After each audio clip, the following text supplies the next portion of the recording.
Hello everyone. तो चलिए आज हम डिस्कस करते हैं कि हरियाणा सिविल सर्विस एग्ज़ाम कैसे होगा, उसमें क्या स्टेप हैं, कितने पेपर होंगे, मेंस में क्या होगा, इंटरव्यू में क्या होगा, प्रीलिम्स में क्या होगा, और इस एग्ज़ाम को हम कैसे क्वालिफाई कर सकते हैं। उसके लिए हमारी जो स्ट्रेटजी होनी चाहिए, सही अप्रोच होनी चाहिए, वो क्या होनी चाहिए। तो आपको पता ही है कि इसका नोटिफिकेशन आ चुका है। चाहे कितने भी पद हों, आपको तो एक ही पद चाहिए, ठीक है। पद ज़्यादा कम होने से कोई ज़्यादा फर्क नहीं पड़ता है। बस आपको अगर मान लीजिए 1000 पोस्टें आती, तब भी एक ही पद पे आपका सिलेक्शन हो पाता। 2000 होती, 10 आती, 20 आई हैं, 30 हैं, जितनी भी आई हैं, तो उसमें पद का तो कोई इशू नहीं होना चाहिए कि ज़्यादा है या कम। और जो वीडियो है, ये स्पेशल हिंदी मीडियम के स्टूडेंट्स के लिए है, ठीक है। मैं पहले बता देता हूँ, स्पेशल हिंदी मीडियम के, क्लियर। और कैसे क्लास मिलेगी आपको, ये बिल्कुल फ्री ऑफ कॉस्ट होगा। और कैसे आपको इसमें पूरा बताया जाएगा कि कैसे आपको कौन सी किताब पढ़नी है, कौन सी क्लास की एनसीईआरटी पढ़नी है, ठीक है, कौन सी छोड़नी है। ऐसा तो नहीं है कि सभी एनसीईआरटी आप पढ़ लोगे। 6 से 12 तक एनसीईआरटी हैं, जो रिलेवेंट है वो कौन सी स्टैंडर्ड बुक चाहिए, ठीक है, वो सारा इसमें बताया जाएगा। तो पहले मोटा मोटी समझ लेते हैं कि जो इसका एग्ज़ाम का प्रोसीडिंग होगा वो कैसे होगा, ठीक है। तो देखिए, जैसे कि सेंटर में क्या होता है, यूपीएससी, ठीक है, जो कि आपके आईएएस का एग्ज़ाम लेता है, आईपीएस वगैरह के इनके एग्ज़ाम लेता है सिविल सर्विस के। ऐसे ही स्टेट में होता है, एक स्टेट पब्लिक सर्विस कमीशन होता है। जैसे हरियाणा में है एचपीएससी, ठीक है, और उत्तर प्रदेश में है यूपी पीसीएस, बिहार पीसीएस, ठीक है, पंजाब पीसीएस। हर स्टेट का अपना अपना एक सर्विस कमीशन होता है, ठीक है।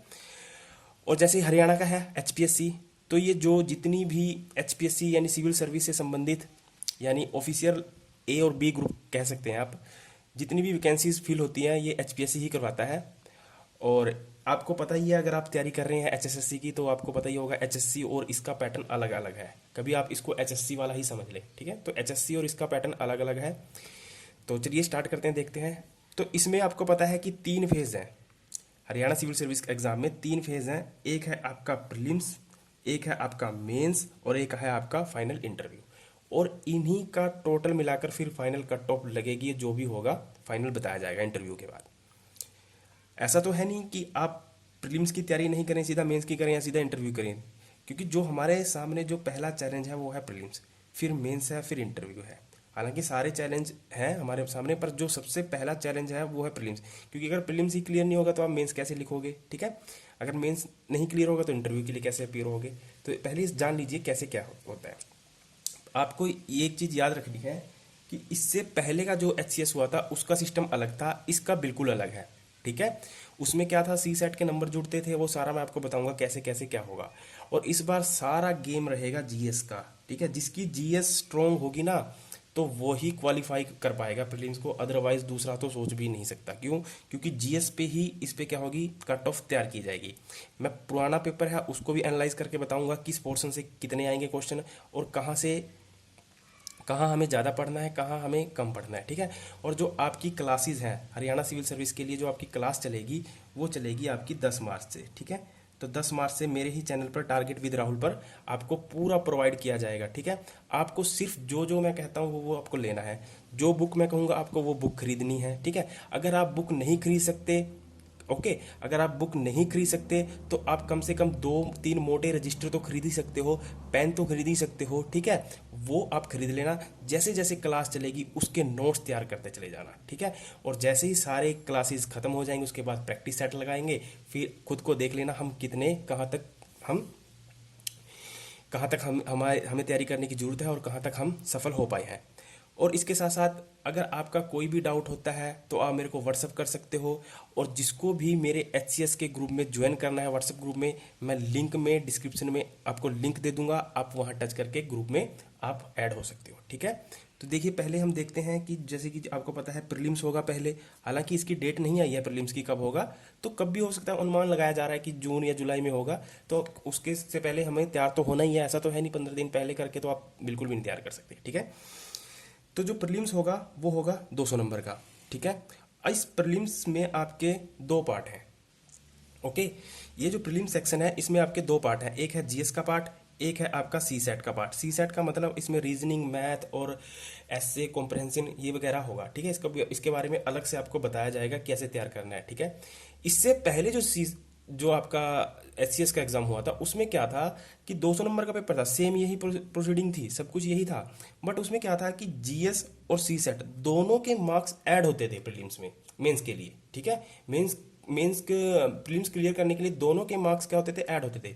अब इसमें क्या दिक्कत हुई कि मान लीजिए जो जिनका मैथ कमजोर है, रीजनिंग कमजोर है, क्योंकि जो एचसीएस है ये स्पेशली किस पे डिपेंड करती है, जीएस पे डिपेंड करती है, ठीक है। आपने देखा भी होगा कि जो बीए वाले बच्चे होते हैं वो ज़्यादा इसमें अप्लाई करते हैं, हालांकि कोई भी बहुत करते हैं, पर स्पेशली बीए वाले बच्चे बहुत ज़्यादा अप्लाई करते हैं क्योंकि उन्होंने ही आर्ट्स में ये हिस्ट्री पॉलिटी ज्योग्राफी ज़्यादा पढ़ा होता है, ठीक है। तो ये जो जो नॉन मैथ बैकग्राउंड के होते हैं बच्चे, वो उनके लिए थोड़ा चैलेंजिंग हो जाता है। बट पिछली बार क्या किया इन्होंने, एचपीएससी ने, कि सी सेट के नंबर भी ऐड कर दिए। उसका परिणाम ये हुआ कि जो एसएससी की तैयारी करने वाले बच्चे थे, सीजीएल वगैरह के, ठीक है, उन्होंने क्या किया कि इस 100 में से कम 90 प्लस स्कोर कर दिया। और इधर जीएस में क्या किया, 30-35 लिया है, क्योंकि जीएस का पेपर इतना हार्ड नहीं था उस समय, ठीक है। आपने देखा होगा कि जीके पूछ रखी थी, हरियाणा जीके सिंपल फैक्ट पूछे हुए थे, अगर आप प्रीवियस पेपर देखते हैं तो, ठीक है, तो आपको पता चल जाएगा। तो इसका परिणाम ये हुआ कि एसएससी वाले बच्चे चले गए। अब वहाँ मेंस में तो लिखना था, मेंस में वो लिख नहीं पाए और वो बाहर हो गए। यानी जो बच्चा शुरू से तैयारी कर रहा था आपके क्या बोलते हैं एचसीएस के लिए, वो पहले ही राउंड में बाहर हो गया, ठीक है। तो ये बहुत ही गलत हुआ था, पर अब इस गलती को ठीक कर दिया गया है। जो सी सेट है ये जस्ट क्वालिफाई है, 33% लेने हैं इसके अंदर, ठीक है। ऐसा नहीं है कि आप इसको बिल्कुल हल्के में लेके चलोगे, इसके अंदर आपको 33% लेने ही लेने हैं। अगर आपके 33% नहीं हुए तो समझिए आप, अगर बेशक से आप इसमें 100 में से 100 मार लो, तो वैसे तो 100 में से 100 इम्पॉसिबल है, पर फिर भी अगर मान लीजिए आपने 100 में से 100 स्कोर कर भी दिया इसमें, तो आप मेंस के लिए एलिजिबल नहीं माने जाओगे जब तक आप सी सेट में 33% नहीं लोगे, ठीक है। तो 33% लेने हैं आपको और कुछ नहीं, और इसमें आपका नेगेटिव मार्किंग भी होगा। आप इस सी सेट के अंदर 90 भी ले लेंगे ना, तब भी कोई फर्क नहीं पड़ने वाला, सिर्फ आपको 33 नंबर क्लियर करने हैं। क्लियर क्वालिफाई नेचर है ये, ठीक है। जो मेन पार्ट रहेगा वो रहेगा जीएस का, हालांकि इसको मैं आगे पूरा खोलूंगा कि जीएस में हमें कैसे करना है, कैसे तैयारी करनी है, ठीक है, वो पूरा मैं आपको बताऊंगा।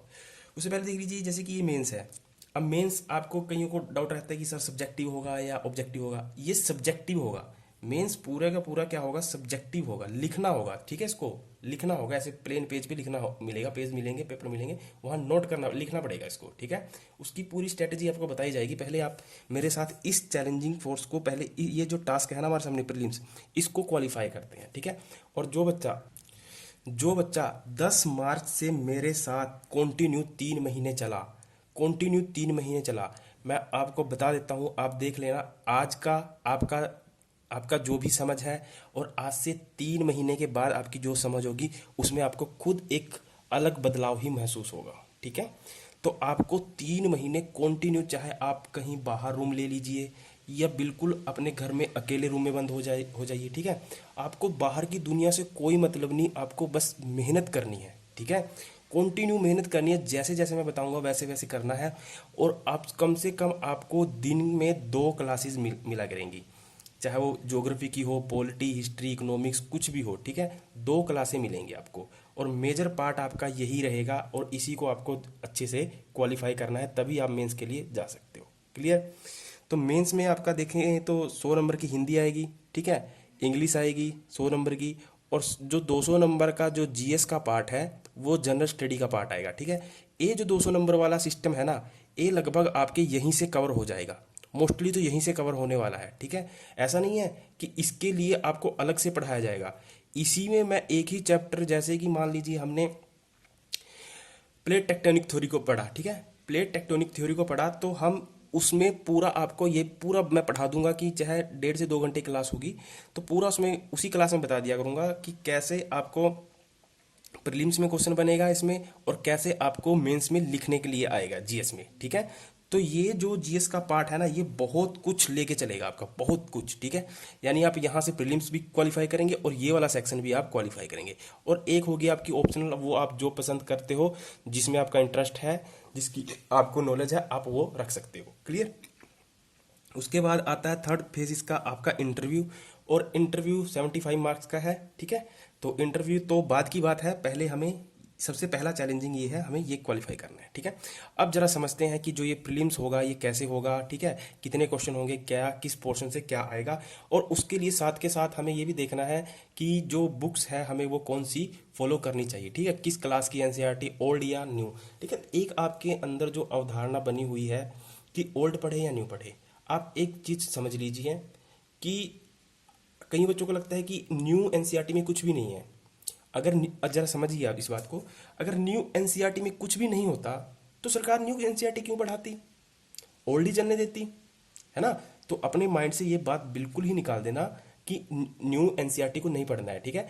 न्यू एनसीईआरटी पढ़नी है, उसको पढ़ने के बाद उसको अच्छे से समझ लेने के बाद अगर थोड़ी बहुत आपके अंदर जान बचती है तब आप ओल्ड एनसीईआरटी पढ़ सकते हो। मैं पूरी बुकों का नाम भी बताऊंगा, कौन सी बुक लेनी है आपको, कौन सी नहीं, ठीक है। अगर आप बुक नहीं खरीद सकते तो कम से कम आप 2 मोटे रजिस्टर खरीद लेना, ठीक है, क्योंकि उसमें और अच्छे से 3-4 पेन खरीद लेना, क्योंकि अच्छे से मैं पूरे आपके नोट्स तैयार कराऊंगा, ऐसे प्लेन पेज वाला, या ऐसे करना, वाइट पेपर सिंपल खरीद लेना और उसको फिर स्पाइरल बेंडिंग करवा लेना, ठीक है। और अच्छे से आपको नोट्स बनाने, अच्छी अच्छी राइटिंग में आपको नोट्स बनाने, क्योंकि आपको ये मान के चलिए, क्योंकि इस जीएस के पोर्शन से आपका कोई भी एग्जाम होगा लगभग सभी आप उसको सोल्व करने की स्थिति में होंगे, ठीक है। चाहे कोई भी एग्जाम आए, सब इंस्पेक्टर का, पटवारी का, किसी भी स्टेट गवर्नमेंट का, यूपीएससी का, कोई भी आए, ठीक है, क्योंकि हम इसको पूरा डेप्थ में कवर करने वाले हैं, क्लियर।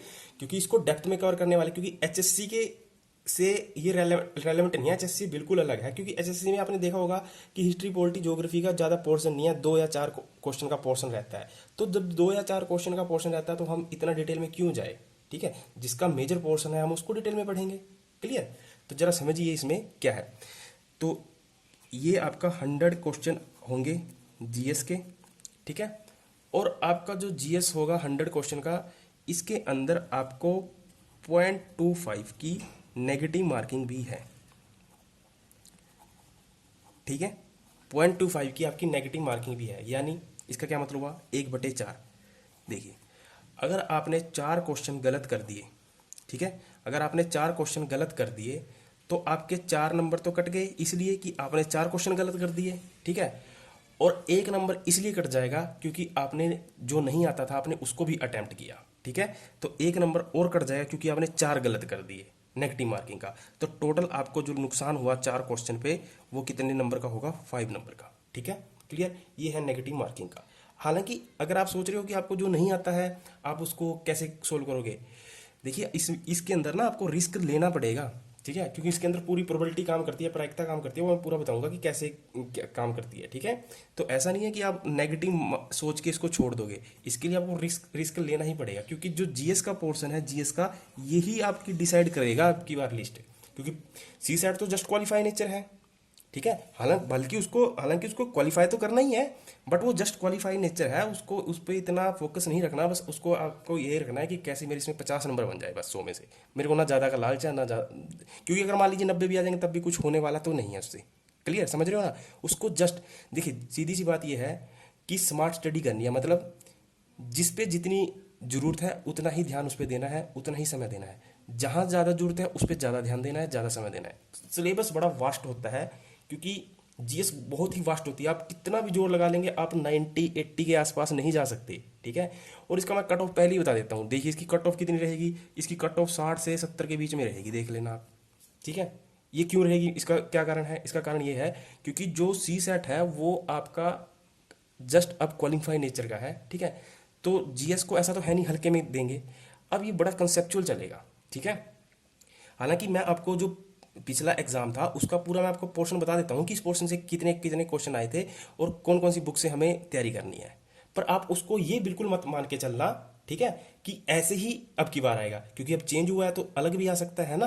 तो जरूरी नहीं है कि ऐसे ही आएगा, पर ये पोर्शन तो आएगा ही जो मैं आपको बताऊंगा, ठीक है। तो चलिए अब देखते हैं कि किस पोर्शन, किस पार्ट से हमें कितने कितने क्वेश्चन देखने को मिले थे, अगर हम बात करते हैं 2018 एचसीएस एग्जाम की, प्रीलिम्स की, ठीक है। तो चलिए अब देखते हैं कि जो ये 100 क्वेश्चन होंगे जीएस के, ये किस पार्ट में से कितना आएगा और किस पार्ट में कितना इसका पोर्शन रहेगा और किस पे ज़्यादा हमें फोकस करने की ज़रूरत है, ठीक है। ये मैं आपको किस बेस पे बता रहा हूँ, 2018 में जो एचसीएस हुआ था ना उसके बेस पे बता रहा हूँ मैं, ठीक है। आप, मैं बार बार एक बार फिर रिपीट कर देता हूँ, आप इसको ये बिल्कुल मत मान के चलना कि जो अब दोबारा एचसीएस होगा 2021 के में, वो एज इट इज 2018 के उस पे होगा, पैटर्न पे। ठीक है, क्वेश्चनों का जो वेटेज है आगे पीछे हो सकता है, ठीक है, बट सिलेबस का वेटेज आगे पीछे नहीं होगा। समझ पा रहे हो? कहने का मतलब ये है कि मान लीजिए अगर पॉलिटी में से कोई क्वेश्चन आ रहा है तो पॉलिटी में से ही आएगा ना, ऐसा तो है नहीं कि किसी समाजशास्त्र में से आ जाएगा या फिर हिस्ट्री के ही सारे क्वेश्चन आ जाएंगे। कहने का मतलब है जो मेन विषय है, पॉलिटी है, ज्योग्राफी है, ठीक है, हिस्ट्री है, इकोनॉमिक्स है, करंट है, ठीक है, साइंस एंड टेक्नोलॉजी है, इनमें से जो भी विषय आ रहा है वो तो आएगा ही, उसका वेटेज आगे पीछे हो सकता है। पर मैं आपको जो ये बता रहा हूँ ये 2018 के बेस पे बता रहा हूँ कि 2018 में ऐसा ऐसा हुआ था। क्लियर? तो सबसे पहले हम देखते हैं कि जो हिस्ट्री का पार्ट था, जिसको हम इतिहास कहते हैं, ये तो पता ही होगा आपको। तो इस हिस्ट्री में से 20 क्वेश्चन देखने को मिले थे। 2018 की बात करें, 20 क्वेश्चन पूछे गए थे प्रीलिम्स में, और इस 20 क्वेश्चन में क्या होगा, आपका एंशियंट हिस्ट्री भी होगी, प्राचीन भारत भी होगा, और मेडिवल भी होगी, और मॉडर्न भी होगी। ठीक है, तो यहाँ देखने को मिला था कि जो मेडिवल भारत था उससे बहुत ज़्यादा क्वेश्चन पूछे गए थे। ठीक है, तो यानी जो मध्यकालीन भारत था उससे बहुत ज़्यादा क्वेश्चन पूछे गए थे। पर ये बिल्कुल भी जरूरी नहीं है कि 2021 में आपके मध्यकालीन से ही पूछे जाएं, मॉडर्न से पूछे जा सकते हैं।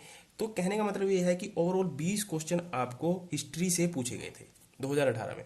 ठीक है, तो अब आप आइडिया थोड़ा लगा सकते हो कि हाँ ज़्यादा से ज़्यादा क्या होगा, 15 क्वेश्चन पूछ लेगा इस बार। ठीक है, हो सके 20 भी पूछ सकता है, 25 तो नहीं पूछेगा क्योंकि फिर वेटेज बिगड़ जाएगा। ठीक है, और भी सब्जेक्ट हैं। ठीक है, हो सकता है कि 15 पूछ ले, 15 से 16, 14 से 15 पूछ ले, 10 से 15 के बीच में पूछ ले, तो 10 से 15 भी तो बहुत क्वेश्चन हो जाते हैं। बताइए 10 नंबर लेना, और 10 नंबर आपके आ जाते हैं, किसी कट जाते हैं, तो आप कितने आगे चले जाओगे, सोच सकते हो। ठीक है, अब जरा समझिए कि इसके लिए हमें बुक कौन सी पढ़नी है। सबसे पहले मैं आपको एंशियंट की बताता हूँ, प्राचीन भारत का इतिहास। इसके लिए हमें कौन सी बुक रेफर करनी है। एक तो आप 6th क्लास की एनसीईआरटी पढ़ लेना, ठीक है, और प्लस एक 12th क्लास की जो एनसीईआरटी है हिस्ट्री की, उसमें 3 पार्ट है। ठीक है, और सिंपल है 3 पार्ट।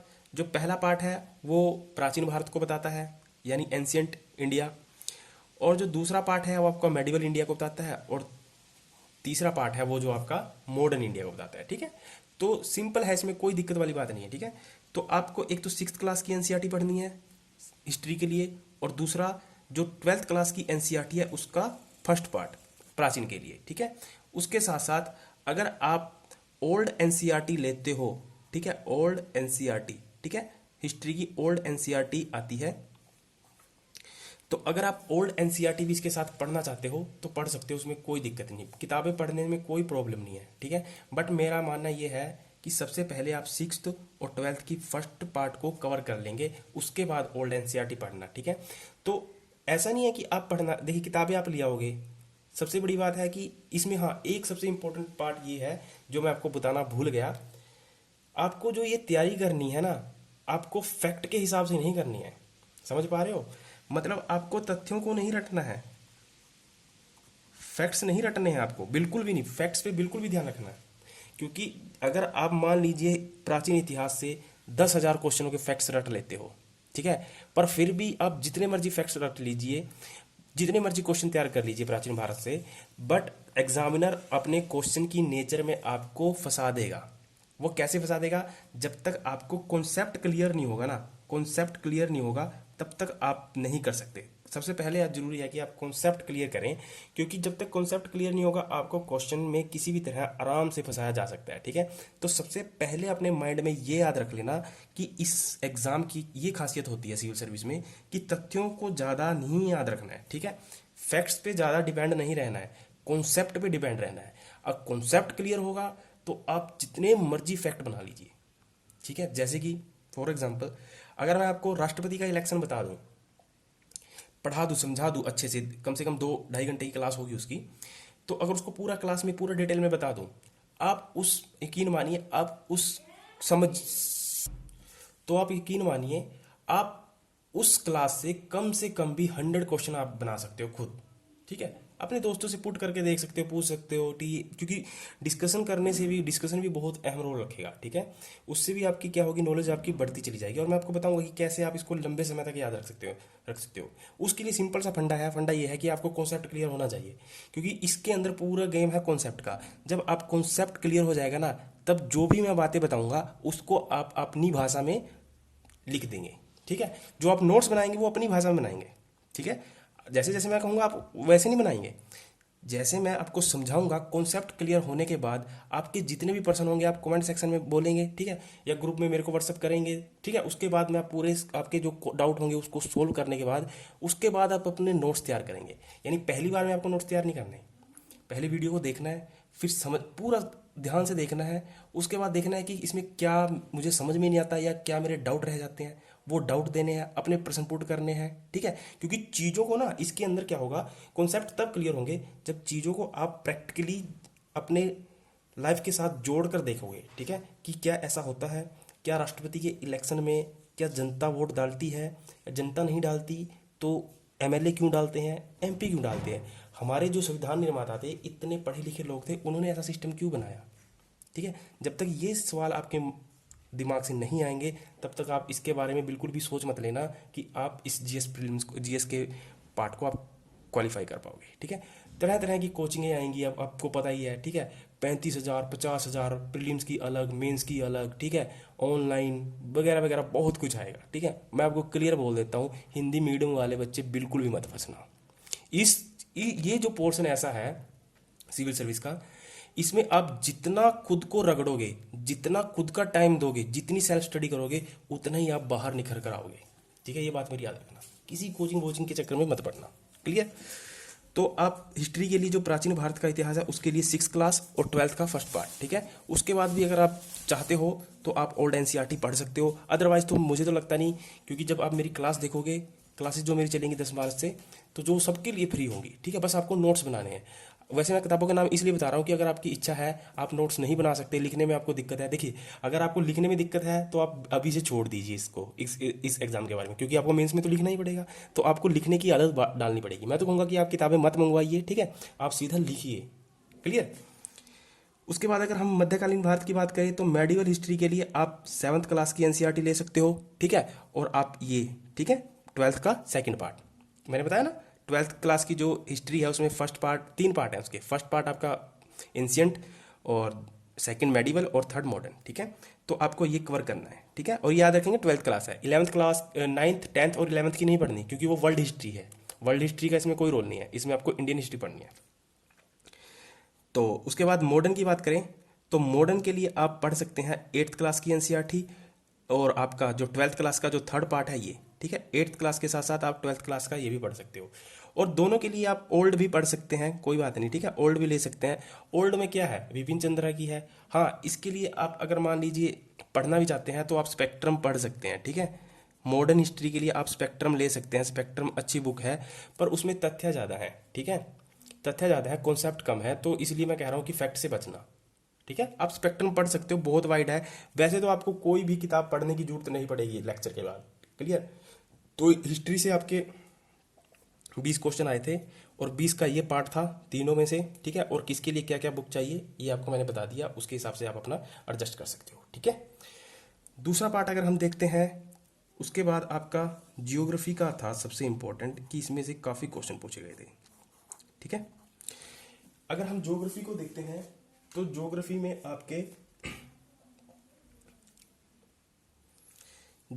आपके 13 क्वेश्चन पूछे गए थे। ठीक है, 13 प्रश्न पूछे गए थे आपसे ज्योग्राफी में। और जो 13 प्रश्न थे वो मतलब इतने भी टफ नहीं थे, बहुत ही इजी इजी क्वेश्चन थे। ठीक है, तो फिर भी मैं आपको फिर दोबारा ये बात आपको याद दिला देता हूँ कि हम ये 2018 के हिसाब से देख रहे हैं। उस समय सी सेट के नंबर जुड़ते थे, अब क्या है, सी सेट के नंबर नहीं जुड़ते। तो जीएस का पार्ट इतना आसान नहीं होगा जितना आप समझ रहे हो। ठीक है, ये बात आप अपने माइंड में बिठा लेना कि सी सेट के नंबर इस बार नहीं जुड़ रहे हैं, तो जीएस का पार्ट आसान नहीं होगा। और आप देख लेना 60 से 70 के बीच में कट ऑफ रहेगी, याद कर लेना आज की बात। ठीक है, स्क्रीनशॉट ले लेना। ठीक है, तो जो ज्योग्राफी है वो 13 क्वेश्चन पूछे गए थे 2018 में। इसके अंदर 2 ही पार्ट हैं आपके ज्योग्राफी में मेन। तो एक तो आपका है फिजिकल ज्योग्राफी, जिसको आप बोलते हैं भौतिक भूगोल, ठीक है, और एक है भारत का भूगोल, ठीक है, इंडियन ज्योग्राफी। दो चीज़ें पढ़नी है, ठीक है। तो ज्योग्राफी के लिए सबसे बेस्ट बुक है आपकी 11वीं क्लास की। 11वीं क्लास में दो बुकें हैं, एक तो है आपकी फिजिकल ज्योग्राफी, मैं आपको दिखा देता हूँ, मेरे पास पड़ी है अभी, देखिए ये है, ठीक है, ये तो है भौतिक भूगोल के मूल सिद्धांत। और एक ऐसी ही है इंडियन ज्योग्राफी है, ठीक है। तो 11वीं में दो किताबें हैं, एक तो है आपकी भौतिक पार्ट 1 जिसमें है आपके भौतिक भूगोल के मूल सिद्धांत, और दूसरा है एक है भारत का भौतिक स्वरूप, ठीक है, यानी उसमें इंडियन ज्योग्राफी के बारे में बताया गया है, क्लियर। और इसी के उसके बाद आपको पढ़नी है 12th क्लास की एनसीईआरटी, ठीक है। 12th क्लास में भी दो बुकें हैं, पार्ट 1 पार्ट 2, दोनों बुकें आपको लेनी है। अगर आपको नहीं लेनी ना, कोई बात नहीं, कोई जोर जबरदस्ती नहीं है, बस आप दो रजिस्टर तो कम से कम या पेजेस ऐसे वाइट कलर के पेज ले लेना, ठीक है, बाद में उसको स्पाइरल वेंडिंग करवा लेना, क्लियर। और इसके साथ साथ आपको एक 6th क्लास की एनसीईआरटी भी पढ़नी है ज्योग्राफी के लिए, ठीक है, 6th क्लास की, क्योंकि उसके अंदर क्या है आपके ग्रह वगैरह एस्ट्रोनॉमी को ज़्यादा बताया गया है। हालांकि उस लेवल पर नहीं बताया गया है एस्ट्रोनॉमी को जिस लेवल पर आपसे क्वेश्चन पूछे जाते हैं। जैसे कि अभी 2000 अगर हम 18 की बात करें तो उसमें पूछा गया था कि 2005 में जो नया बोना ग्रह बना था तो उसका क्या नाम था, एरिस नाम था, ठीक है। तो आपको इस तरीके से देखना है कि अब एरिस आपको एनसीईआरटी में नहीं मिलेगा, ठीक है। ये चीज़ें आपको करंट के साथ मिलेंगी और करंट का कैसे पढ़ना है वो मैं आपको क्लियर बता दूंगा अभी, ठीक है। तो 6th क्लास की एक बार जरूर आंख में से निकाल लेना, क्योंकि जब तक मैं आपको कॉन्सेप्ट नहीं, किताबों का ऐसा है, देखिए, अगर आप मान लीजिए किताब आप पढ़ते भी हो, ठीक है, क्योंकि जब तक आपको उसके अंदर की चीज़ समझ में नहीं आएगी, नहीं कि वो क्या कहना चाह रहा है, तब तक उसका कोई फायदा नहीं है। किताब पढ़ के आप उसको काली कर दोगे, मार्क कर दोगे, उससे कोई फायदा नहीं है, क्लियर। मैं आपको क्लियर बता देता हूँ। तो ज्योग्राफी का पोर्शन इतना था, और ऐसे ऐसे आपको ये बुक लेनी है, ठीक है, 11th और 12th और 6th क्लास की एनसीईआरटी, ठीक है। ये एनसीईआरटी पढ़नी है। आप यकीन मानिए एनसीईआरटी बहुत अच्छी किताबें होती हैं, यहाँ से सारे एग्जाम क्लियर होंगे आंख बंद करके। उसके बाद आप, अगर मैं पॉलिटी की बात करूँ तो पॉलिटी से आपके 9 क्वेश्चन पूछे गए थे, ठीक है। जरूरी नहीं है कि 9 ही पूछे जाएंगे, इस बार हो सकता है 15 क्वेश्चन पॉलिटी से पूछ ले, ठीक है। तो पॉलिटी के लिए तो एक ही रामबाण चलता है, एम लक्ष्मीकांत, ठीक है। बट इस बुक में एक प्रॉब्लम है, वो प्रॉब्लम क्या है मैं आपको बता देता हूँ। जो ये एम लक्ष्मीकांत की जो पॉलिटी की बुक लिखी गई है, ये एक्चुअली में मतलब इंग्लिश में लिखी गई है, क्लियर। और जो इसका हिंदी वर्जन आपको मिलता है वो ट्रांसलेटेड है। अब जब इंग्लिश से हिंदी में गूगल ट्रांसलेट करते हैं तो वर्ड बड़े आगे पीछे हो जाते हैं, फिर अजीब सी मतलब प्योर हिंदी में ट्रांसलेट होता है वो, ठीक है। तो उसको समझने में बड़ी प्रॉब्लम होती है। और यकीन मानिए कि अगर मान लीजिए आप, जब तक आपको भारत के इतिहास, ठीक है, भारत के इतिहास की नॉलेज नहीं होगी तब तक पॉलिटी को समझना, राजनीति शास्त्र को समझना बहुत ही असंभव कार्य है, ठीक है। असंभव, बिल्कुल ही असंभव है। क्योंकि आपको पता है कि भारत में अभी तक अगर हम अपने कॉन्स्टिट्यूशन की बात करें तो लगभग 104 संशोधन हो चुके हैं। बट ये तो आपको पता होगा कि 42वां संशोधन कब हुआ, पहला कब हुआ, दूसरा कब हुआ, तीसरा कब हुआ, ये चीज़ें आप याद कर लोगे। बट आपको ये नहीं पता होगी इनके पीछे की वजह क्या है। जब तक आपको इनके पीछे की वजह नहीं पता होगी कि किन परिस्थितियों में, क्योंकि कोई भी संशोधन, कोई भी अमेंडमेंट किसी ना किसी रीजन से हुआ है, ठीक है, उसके पीछे कोई ना कोई वजह रही है, ठीक है। तो जब तक आपको वो वजह रीजन समझ में नहीं आएगा तब तक आप सही गलत का कैसे निर्णय कर लोगे। मान लीजिए आपसे पूछ लिया जाए, इंटरव्यू में पूछ लिया जाए या कहीं पूछ लिया जाए या फिर मेंस में पूछ लिया जाए कि 42वें संविधान संशोधन से आप तक कितने तक सहमत हैं, ठीक है, या इसका हमारी राजनीति पर क्या प्रभाव पड़ा, ठीक है, या हमारे संविधान पर क्या प्रभाव पड़ा। जब तक आपको उसकी उस समय की कंडीशन, स्थितियां नहीं पता होंगी ना, तब तक आप नहीं समझ पाओगे, ठीक है। तो ये जो सारी क्लासें मेरे द्वारा चलेंगी, ठीक है, फ्री ऑफ कॉस्ट है, बिल्कुल फ्री ऑफ कॉस्ट, और स्पेशली हिंदी मीडियम, ठीक है। चाहे पॉलिटी हो, चाहे आप ज्योग्राफी हो, चाहे हिस्ट्री हो, ठीक है, कोई भी क्लास होगी पूरी मैं पढ़ाऊंगा डिटेल में आपको, हिंदी मीडियम, बिल्कुल फ्री ऑफ कॉस्ट। बस आपको 3 महीने कॉन्टिन्यू रहना है, ठीक है। आप कहीं पे कमरा ले लीजिए या कहीं पे भी अलग हो जाइए, सब दुनिया से कट कर लीजिए खुद को, क्लियर। तो आप एम लक्ष्मीकांत पढ़ सकते हो, अच्छी बुक है, नो डाउट, ठीक है। जो प्रॉब्लम है मैंने आपको बता दी, क्लियर। उसके बाद अगर आप पॉलिटी की बात करें तो आप एक 11th क्लास की एनसीईआरटी जरूर पढ़ लेना, ठीक है, जिसमें लिखा हुआ है भारत का संविधान, ठीक है। भारत का संविधान मैं आपको दिखा देता हूँ, ये है, ठीक है, भारत का संविधान सिद्धांत एवं व्यवहार, ठीक है। भारत का संविधान वाली लेनी है। एक पॉलिटिकल थ्योरी है, 11th में 2 बुकें हैं, एक तो पॉलिटिकल थ्योरी है वो नहीं लेनी आपको, आपको लेनी है भारत का सिद्धांत, ठीक है। ये है, ठीक है, 11th क्लास की है ये। देखिए 11th क्लास लिखा हुआ है और इसमें चैप्टर, मैं इंडेक्स लिखा देता हूँ, ये इंडेक्स है इसका, ठीक है। ये सारे इंपॉर्टेंट है, लक्ष्मीकांत में मिल जाएंगे, पर इसको पढ़ेंगे तो आपको थोड़ा ज़्यादा नॉलेज विकसित होगी, ठीक है। तो ये जरूर एक किताब ले लेना, ठीक है। उसके बाद देखिए, अगर आपको ना ये बुक, मुझे तो लगता नहीं कि ये बहुत पुरानी बुक हो चुकी है, ये मिल जाएगी आपको मार्केट में। अगर आपको ये बुक मिलती है ना, भारतीय राजनीतिक व्यवस्था, इंडियन पॉलिटिकल सिस्टम, और इसका नाम है राइटर का एस पुरी। अगर आप ये बुक ले लेते हो ना, बहुत पुरानी है पर भाषा इसकी इतनी अच्छी है ना, इतनी अच्छी है, हर चीज़ को जो जो सिचुएशनें हमारे देश में हुई हैं उनके साथ जोड़कर बताया गया है, ठीक है। तो ये बहुत अच्छी बुक है पॉलिटी के लिए। अगर आपको कहीं से ये बुक मिल जाती है तो बहुत बढ़िया रहेगा, अदरवाइज नहीं आपको मिलती तो ज़्यादा तनाव लेने की ज़रूरत नहीं है। ये सारी चीज़ें मेरे द्वारा पढ़ाई जाएंगी तो आप आराम से उसको समझ सकते हो और मेरे से आराम से अपना जो भी डाउट होंगे वाद विवाद कर सकते हो, ठीक है। उसके बाद जो मेजर पोर्शन आता है साइंस का, देखिए साइंस के लिए जो सबसे इम्पोर्टेंट है, इसमें एचएससी वाला तो नहीं रहेगा कि 11th-12th का आएगा, ठीक है। एचएससी वाला नहीं रहेगा तो इतना घबराने की जरूरत है नहीं। आपका 6 से लेकर 10 तक की एनसीईआरटी पढ़ लेना, 6 से लेकर 10 तक की एनसीईआरटी को कवर कर लेना, आपका साइंस बन जाएगा। और 6 से लेकर 10 तक की एनसीईआरटी में स्पेशली आप देखेंगे 9th और 10th, ठीक है। 9th और 10th क्लास की एनसीईआरटी जरूर पढ़ लेना। उससे वैसे तो साइंस भी चलेगी, ठीक है, सारे सब्जेक्ट पढ़ाए जाएंगे मेरे द्वारा, ठीक है। पर मैं आपको बता रहा हूँ कि आपको किताबें कौन कौन सी लेनी है, अगर आप खुद भी पढ़ना चाहते हो घर में फ्री टाइम में, अगर जब क्लास ना हो, ठीक है। तो अगर आप फ्री हो और उस समय जब आप पढ़ना चाहते हो तो मैं उसके लिए बुक्स भी बता रहा हूँ साथ साथ कि आप यहाँ से पढ़ लेना। और जो साइंस था, इसमें से जो आपसे क्वेश्चन पूछे गए थे इस बार, 17 क्वेश्चन पूछे गए थे, ठीक है। 17 क्वेश्चन पूछे गए थे साइंस से, 17 क्वेश्चन, और वो सारी 6 से लेकर 10 तक की एनसीईआरटी थी। इसके साथ साथ अगर आपने ये एनसीईआरटी पढ़ रखी है तो एक दृष्टि पब्लिकेशन की बुक आती है साइंस की, ठीक है। एक दृष्टि पब्लिकेशन की बुक आती है, दृष्टि आईएएस की, एक साइंस की पब्लिकेशन की बुक आती है, आप वो ले लेना। या फिर आप कोई लूसेंट भी ले लेंगे ना तब भी चल जाएगा, साइंस की ओनली स्पेशल लूसेंट भी ले लेंगे ना तो उसको रिवाइज करने के लिए चल जाएगा। तो वही बात है, मैंने आपको पहले ही बताया है कि बुक लेना इंपॉर्टेंट नहीं है, इंपॉर्टेंट है आपका पढ़ना, ठीक है। बुक लेना इंपॉर्टेंट नहीं है, इंपॉर्टेंट है आपका पढ़ना, और उससे पढ़कर आप कितना प्रैक्टिकली आप उस चीज़ को फील कर पा रहे हो, समझ पा रहे हो। मेरी बात को समझिए आप, ठीक है।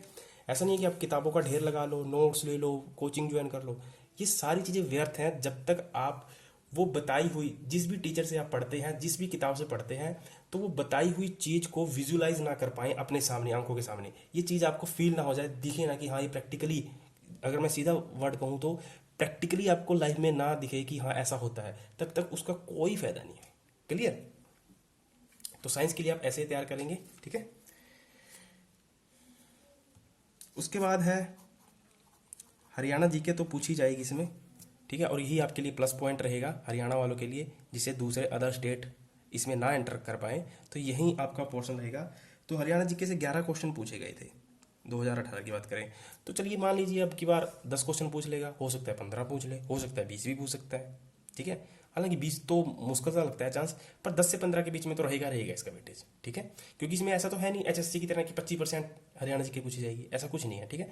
तो इसमें भी आपको ध्यान से पढ़ना है हरियाणा का political system, geographical, economics, agriculture वगैरह, ठीक है। उसको पूरा डिटेल में पढ़ना है। हरियाणा जीके की तो अनंत बुकें पढ़ी होंगी आपके पास, कोई भी एक बुक को अच्छे से पढ़ लेना, वो भी बन जाएंगे, ठीक है। उसके बाद इकोनॉमिक्स, इकोनॉमिक्स से आपके जो क्वेश्चन पूछे गए थे वो 9 क्वेश्चन पूछे गए थे, ठीक है। और इसके लिए जो सबसे बेस्ट बुक है, एक तो रमेश सिंह की आती है, पर इतना करने की जरूरत है नहीं। आप 9th से लेकर 12th तक की एनसीईआरटी को कवर कर लेना, ठीक है। पर इसकी भाषा ऐसी है कि आपको आसानी से समझ में आने वाली नहीं है, क्लियर। तो इसके लिए आपको क्लास देखनी पड़ेगी मेरी। अब जब तक क्लास नहीं देखोगे अच्छे से, फिर क्लास देखने के बाद अगर बुक पढ़ते हो तो बस फिर तो मज़ा आ जाएगा। और नोट्स बना लिए उसके बाद तो फिर सारी कहानी प्रॉब्लम ही दूर हो जाएगी, ठीक है। तो इसके लिए भी, क्योंकि ये सारे कॉन्सेप्चुअल, देखिए इस पार्ट में से ना आप सिर्फ हिस्ट्री को आप अपने लेवल पर पढ़ सकते हैं, पर उस लेवल पर नहीं पढ़ सकते जिस लेवल पर मेंस में डिमांड आएगी, ठीक है। जीएस के पेपर में डिमांड आएगी मेंस में लिखने के लिए, जो 200 नंबर का मार्क, उसमें जो 200 नंबर का है उसमें GS, polity, history, geography, current सब होता है, ठीक है, इकोनॉमिक्स वगैरह सब होता है। तो उसमें वो जो एग्जामिनर डिमांड करता है तब नहीं आप लिख पाओगे हिस्ट्री, क्योंकि एक कहानी की तरह है तो बच्चे पढ़ लेते हैं, आसानी से याद कर लेते हैं, समझ लेते हैं। पर जब एग्जामिनर क्वेश्चन पुट करेगा लिखने के लिए तब उसमें आप कंफ्यूज हो जाओगे, ठीक है। तो उसके लिए सबसे ज़्यादा जरूरी है कि आप कॉन्सेप्ट करें भाई, कॉन्सेप्ट के बिना कुछ भी संभव नहीं है। उसके बाद अगर हम बात करें आपका जो करंट का जो पोर्शन था, ये आपके 4 क्वेश्चन पूछे गए थे, सिर्फ 4 क्वेश्चन। अब खुद देख लीजिए करंट का कितना वेटेज है। फिर मैं आपको एक बार रिपीट कर देता हूँ कि ऐसा बिल्कुल भी नहीं है कि 2018 में 4 क्वेश्चन पूछे गए थे तो 2021 में भी 4 ही पूछे जाएंगे। हो सकता है कि 10-12 क्वेश्चन पूछ ले करंट के, ठीक है। तो करंट के लिए भाई एक तो आप न्यूज़पेपर पढ़ना स्टार्ट कर दीजिए, ठीक है। या न्यूज़पेपर भी नहीं पढ़ना चाहते तो आप एक क्या करना, एक तो ना 2000 साल की 2020 की जनवरी से लेकर दिसंबर तक की एक ना ईयर बुक आएगी, सरकारी गवर्नमेंट ईयर बुक मिलती है, ठीक है। जो गवर्नमेंट के द्वारा पब्लिश की जाती है, गवर्नमेंट होती है, ठीक है, सरकारी बुक होती है वो। तो वो अगर आपको ईयर बुक मिल जाती है तो उसको बहुत अच्छे से पढ़ लेना, बहुत ही एक एक पॉइंट को डीप पढ़ लेना, ठीक है। और 2021 से आपके जब भी आपका एग्ज़ाम होगा, अगर आपका क्या बोलते हैं जून में होता है, तब आप क्या करेंगे मई तक की यानी 6 मंथ की आप कवर कर लेंगे, ठीक है। बट आप ये 2020 का पूरा डाटा कवर करेंगे, पूरा डाटा क्लियर, पूरा डाटा ध्यान रखेंगे। उसके बाद एक मेजर पार्ट था, इस बार देखा गया था 2019 में जीके का पार्ट था। जीके के बहुत क्वेश्चन पूछे गए थे जिसमें लगभग 16 क्वेश्चन थे जीके के। और ये जीके क्वेश्चन कैसे थे, जैसे कि किस हाई कोर्ट की सबसे ज़्यादा ब्रांच है। क्वेश्चन ऑप्शन में 4 चीज़ें दी हुई थी, ऑप्शन दिए थे कि पूछ लिया था इनमें से किस हाई कोर्ट की सबसे ज़्यादा ब्रांच है। जैसे ऑप्शन में था बॉम्बे, गुवाहाटी, तो गुवाहाटी की आपको पता ही होगा, 3 स्टेट उसमें कवर होते हैं गुवाहाटी हाई कोर्ट के अंदर, ठीक है। तो जीके में आपको देखना है कि किस टाइप के क्वेश्चन बन रहे हैं। तो एक बार प्रीवियस पेपर क्वेश्चन देखेंगे ना तो आपसे समझ में आ जाएगा। तो जीके के 16 क्वेश्चन पूछे गए थे, तो जीके बहुत इंपॉर्टेंट है। और कई शहरों के उपनाम दे रखे थे, मिलान करने थे, समझ रहे हो। कोई समिति दे दी थी, उसका मिलान करना था, डे दे रखे थे। तो जीके का तो वाइड पोर्शन है। जीके के लिए ना एक बुक आती है दृष्टि सामान्य ज्ञान की, सामान्य ज्ञान, ठीक है, दृष्टि आईएएस सामान्य ज्ञान। इसकी एक बुक मंगवा लेना, 150-200 रुपये की आएगी, ये बुक मंगवा लेना। एक बार इसको जरूर आंख में से निकालना है। अगर आपके पास लूसेंट पड़ी है ना तो फिर कोई जरूरत नहीं है, अगर आपके पास लूसेंट पड़ी है तो कोई जरूरत नहीं है, ठीक है। बट एक जीके की बुक आंख में से जरूर निकाल लेना। जब ये चीज़ें देखिए जो ये दृष्टि सामान्य ज्ञान होगी या लूसेंट है, उसमें हिस्ट्री भी मिलेगी आपको, ज्योग्राफी, पॉलिटी, साइंस, ठीक है, इकोनॉमिक्स, करंट, ये सारी चीज़ें, करंट छोड़ के ये सारी चीज़ें मिलेंगी आपको उसके अंदर। पर जब आपको ना इसके कॉन्सेप्ट क्लियर हो जाएंगे तब आपको पूरा समझ में आने लग जाएगा कि हाँ इसमें एक्चुअली फैक्ट में क्या दिया गया है, क्वेश्चन की क्या डिमांड है, जब तक इसके कॉन्सेप्ट क्लियर नहीं होंगे, क्लियर। तो ये कुछ पोर्शन था आपका, 100 बन जाते हैं। और 1-2 क्वेश्चन साइंस एंड टेक्नोलॉजी से था, उस पर इतना दबाव लेने की जरूरत नहीं है। आपको स्कोर करना है 60 से 70 के बीच में, ठीक है। और आपको मैं बता देता हूँ पहले ही क्या होगा कि 50 को जो 50% पेपर होगा वो तो ईजी होगा और 50% पेपर टफ होगा। या आप ये ऐसे लगा सकते हैं कि 40% पेपर बहुत इजी होगा, 20% पेपर मॉडरेट होगा और 20 से 25% मॉडरेट होगा और 35% आप समझिए कि बहुत टफ होगा। 30% तो मान के चलिए कि बहुत टफ होगा, बहुत ही गहन अध्ययन कर रखा होगा, किसी ने 4-5 साल का करंट पढ़ रखा होगा या बहुत ही 10 सालों से पढ़ रहा होगा, उसके लिए वो उसको सोल्व कर पाएगा, अदरवाइज मुश्किल है। ऐसा कोई भी एक्सेप्शन केस मिल सकता है एक आधा, बाकी तो मुश्किल है, ठीक है। तो इस तरह से आपको ये किताबें बताई मैंने, ये किताबें ले लेनी है। अगर नहीं भी लेनी है तो आप रजिस्टर ले लेना, क्योंकि 10 मार्च से आपकी क्लासेस स्टार्ट हो जाएंगी रेगुलर, ठीक है। 10 मार्च से आपकी क्लासेस स्टार्ट हो जाएंगी, क्योंकि मेरे बैच चलते हैं हरियाणा पुलिस का भी और पटवारी ग्राम सचिव का भी बैच चला हुआ है ना, तो उसके लिए जो मेरा पेड बैच है उसके लिए तो अलग है, वो तो पेड है, क्योंकि उसमें तो फिर मुझे अलग क्लास देनी होती है। उसका इससे कोई रिलेवेंट नहीं है, ठीक है, ये आप याद रखेंगे, उसका इससे कोई रिलेवेंट नहीं है। क्योंकि मैंने आपको बता दिया ना, आपने देखा होगा एचएससी में क्या होता है, हरियाणा स्टाफ सिलेक्शन कमीशन क्या करता है, ये पूरे पोर्शन जो बताया मैंने, ये वाला पूरा पोर्शन हिस्ट्री, ये 3 हिस्ट्री, पॉलिटी, ज्योग्राफी, इसमें से 2 या 4 क्वेश्चन पूछता है। और कहाँ इसमें से 20 और 13 और 9, देख रहे हो ना, कम से कम 40-45 क्वेश्चन का वेटेज तो इसी में से है। तो आप समझ लीजिए कि ये पोर्शन आपको बहुत इंपॉर्टेंट रहेगा। और आपको कम से कम 65 प्लस तो करके चलना ही चलना है, ठीक है। 65 प्लस या 70 प्लस का टारगेट लेके चलें, 70 प्लस पे आप बिल्कुल सेफ रहेंगे, ठीक है। तो आप याद रखेंगे सीसैट जस्ट क्वालिफाई नेचर है, उस पर ज़्यादा दबाव लेने की जरूरत नहीं है, क्लियर। और जो भी आपका डाउट होगा आप कमेंट सेक्शन में बोल सकते हैं, ठीक है। उसके बाद अगर आप मान लीजिए आप ग्रुप से जुड़ना चाहते हैं मेरे, तो डिस्क्रिप्शन में आपको लिंक मिल जाएगा व्हाट्सएप ग्रुप का, आप वहाँ जुड़ सकते हैं, ठीक है। तो thank you, all the best. 10 तारीख से आप तैयार रहना सभी, ओके। और हमें 3 महीने चलना है साथ में, तो thank you, all the best.